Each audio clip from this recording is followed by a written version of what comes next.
আপনি কি জানেন বাংলাদেশের নতুন ভোটাররা প্রায় 38% ভোটাররা ধানের শীষ কি জিনিস জানিই না। জিয়াউর রহমানের আদর্শ এদেশের মানুষ শুনতে চায় না।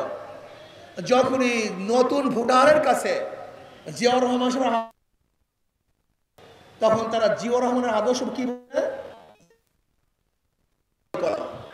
খুন করা, অবৈধ দখল করা, জুলুম করা, অত্যাচার করা, অবিচার করা। আপনারা কি দেখেছেন? পত্রিকায় দেখেছেন, বক্তব্য শুনেছেন। ইশাক সাহেবের ওকিলরা বিচারককে বলেছেন যদি ইশাকের পক্ষে রায় দেন তো ওখানে থাকবেন, বসবেন, রায় না দিলে ওখানে বসতে পারবেন না।